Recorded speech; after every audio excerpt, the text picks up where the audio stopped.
बोल शंकर भगवान की जय हो। भैया सुग्रीव और बाली में महायुद्ध चल रहा है। बाली ने एक बड़े जोर से घूंसा मारा और गरजा। फिर क्या हुआ? तब सुग्रीव विकल हुई भागा। तब सुग्रीव व्याकुल होकर भागा। मुष्टि प्रहार वज्र सम लागा। घूंसे की चोट उसे वज्र के समान लगी। सुग्रीव ने आकर कहा, मैं जो कहा रघुवीर कृपाला, बंधु न होई मार यह काला। हे कृपालु रघुवीर, मैंने आपसे पहले ही कहा था कि बाली मेरा भाई नहीं है, काल है। एक रूप तुम भ्राता दो, ते भ्रमते नहीं मार उसो।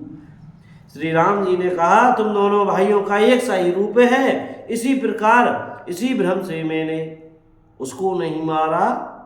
कर पर सा सुग्रीव शरीरा, तनु भाकुल गई सब पीरा। श्री राम जय जय जय राम। फिर श्री राम जी ने सुग्रीव के शरीर को हाथ से स्पर्श किया, जिससे उसका शरीर वज्र के समान हो गया और सारी पीड़ा जाती रही। मेली कंठ सुमन कई माला, पठवा पुनि बलती विशाला। तब श्री राम जी ने सुग्रीव के गले में फूलों की माला डाल दी और फिर उसे बड़ा भारी बल देकर भेजा। दोनों में पुनः अनेक प्रकार से युद्ध हुआ। श्री रघुनाथ जी वृक्ष की आड़ से देख रहे थे। सुग्रीव ने बहुत से छल बल किए, किंतु अंत में भय मानकर हृदय से हार गया सुग्रीव। तब श्री राम जी ने तान कर बाली के हृदय में बाण मारा। बहु छल बल सुग्रीव कर ही हारा, भय मानी मारा बाली राम, तब हृदय माज सरतानी।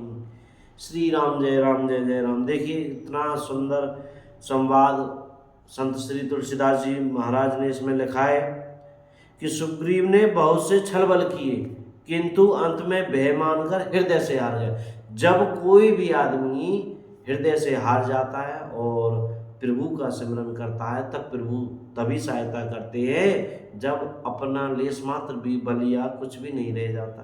बोलो सीताराम। बाण के लगते ही बाली व्याकुल होकर पृथ्वी पर गिर पड़ा, किंतु प्रभु श्री रामचंद्र जी को आगे देखकर वे फिर उठ दौड़ा। भगवान का श्याम शरीर है, सिर पर जटा बनाए है, लाल नेत्र है, बांध लिए हैं, धनुष चढ़ाए हैं। बाली ने बार बार भगवान की ओर देखकर चित्त को उनके चरणों में लगा दिया। प्रभु को पहचान कर उसने अपना जन्म सफल माना। उसके हृदय में प्रीति थी, पर मुख में कठोर वचन थे। वह श्री राम जी की ओर देखकर बोला, हे गोसाई, आपने धर्म की रक्षा के लिए अवतार लिया है और मुझे व्याध की तरह छिपा कर मारा। मैं बैरी और सुग्रीव प्यारा, हे नाथ, किस दोष से आपने मुझे मारा? धर्म हेतु अवतर है गोसाई, मारहु मोहि व्याध की नाई।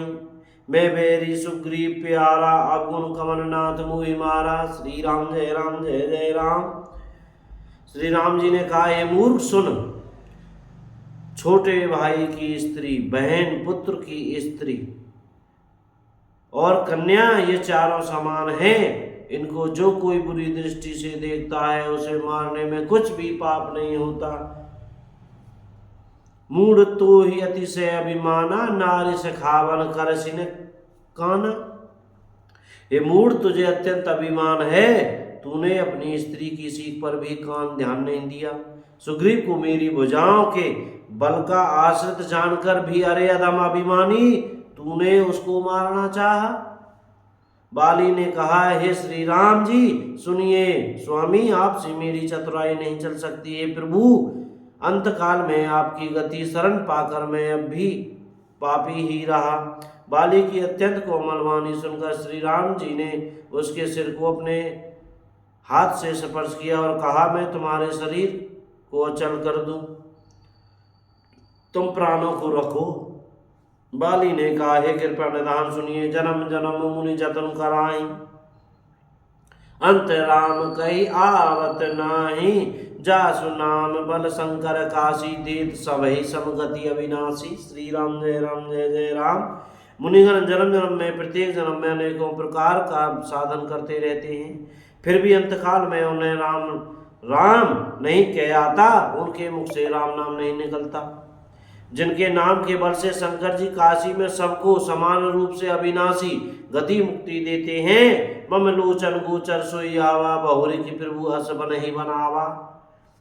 अब वह श्री राम जी स्वयं मेरे नेत्रों के सामने आ गए। हे प्रभु, ऐसा संयोग क्या फिर कभी बन पड़ेगा? बोल शंकर भगवान की जय।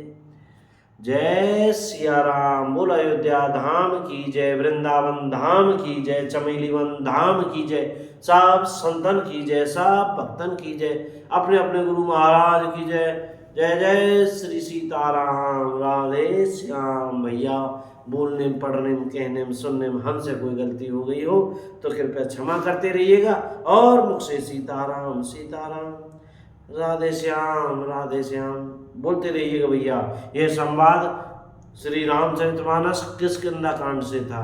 सीताराम।